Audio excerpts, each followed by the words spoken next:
Election commission का फैसला जो है वो पाकिस्तान तहरीक इंसाफ के बयानिए की जीत है। मुख्तसर मैं कहूं, आज लुड़ियां पाओ। बुनियादी तौर पर यह मौत है बाकी सियासी जमातों की।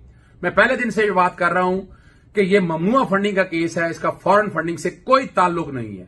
ममनुआ फंडिंग पॉलिटिकल पार्टीज ऑर्डर 2002 के आर्टिकल 6 के तहत ज्यादा से ज्यादा जो प्रॉफिट फंडिंग है इंडिविजुअल के अलावा कंपनियों से लिया जाएगा तो वो पैसा जब्त हो जाएगा। और जब इलेक्शन कमीशन ऐसा ऑर्डर पास करेगा तो पॉलिटिकल पार्टीज रूल्स 2002 के रूल 6 के तहत शोकत जारी किया जाएगा और वो पैसा भाग सरकार जब्त कर लीजिएगा। उसमें अकाउंट नंबर वगैरह दिया हुआ है। और यहां जो एक बयानिया बनाया गया था कि जनाब ये फॉरेन फंडिंग है, फॉरेन फंडिंग कोई जिक्र नहीं है। आर्टिकल 17 में सिर्फ 3 में ये कहा गया कि आपने पार्टी अकाउंट का हिसाब किताब रखना है। अब इलेक्शन कमीशन ने एक और झूठ बोला है कि जनाब वो जो 16 अकाउंट है, भाई वो 16 अकाउंट पाकिस्तान तहरीक इंसाफ के नहीं है। उनके सीनियर रहनुमाओं ने अपने नाम से अकाउंट खोले, ऑडिटर ने ऑडिट किया और वो सर्टिफिकेट दिया। उस सर्टिफिकेट की बुनियाद पर इमरान खान ने बयान हल्फी दे दिया। इमरान खान ने पार्टी लीडर की हैसियत में बयान हल्फी दिया है। उन्होंने नॉमिनेशन पेपर में नहीं, यहां 62(1)(f) का जो बेवकूफ बयानिया चलाया जाता है, 62(1)(f) का इतलाक होता है मेंबर पार्लियामेंटेरियन पे। हो सकता है कि कोई इमरान खान अगर आज मेंबर पार्लियामेंटेरियन ना होते, जैसे इस्तीफा दे दिया हुआ है उन्होंने, मैं एक बात कर रहा हूं, तो वो कैसे आप 62(1)(f) का इतलाक करेंगे? ये वो नॉमिनेशन पेपर है जो आप कागजात के अंदर दाखिल करते हैं, कागजात नामजदगी में।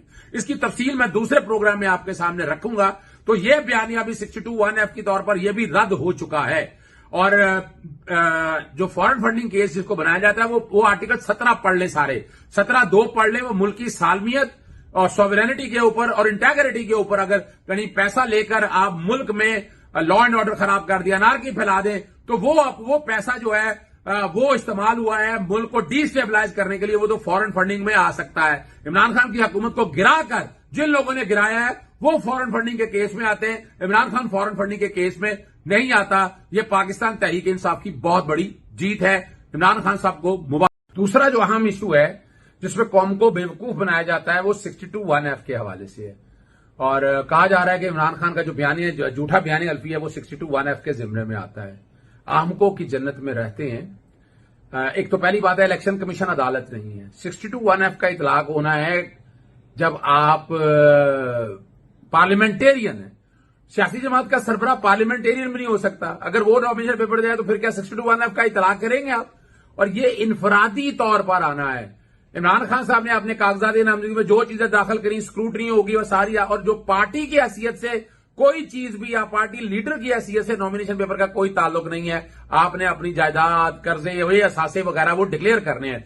नवाज शरीफ के केस में क्या है? नवाज शरीफ के केस में नवाज शरीफ ने दुबई में अकामा लिया हुआ था और अकामा लिया था बेटे की कंपनी में मुलाजमत का। और अगर आप मुलाजमत में पैसे ना ले रहे हो तो आप अकामा रख नहीं सकते हैं। तो ये तो एक बहुत बड़ा फ्रॉड कमिट किया। लेकिन आपने कागजात नामजदगी में वो कंपनी नहीं दिखाई, कंपनी से आपका मुलाजमत शो नहीं की। वो पैसे लिए या नहीं लिए? दुबई के कानून के मुताबिक वो पैसे आपको लेने थे। बाप हो या बेटा हो, इससे कोई फर्क नहीं पड़ता है। वो है मिस डिक्लेरेशन। इसलिए नवाज शरीफ को सजा हुई, ताहयात नाअहली हुई और पार्टी सदारत से भी चले गए।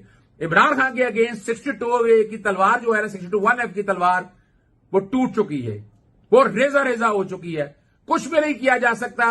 गालिब दिल के बहलाने को ख्याल तो अच्छा है, लेकिन बयानिया जो है वो सियासी जमातों का बुरी तरह पिट चुका है।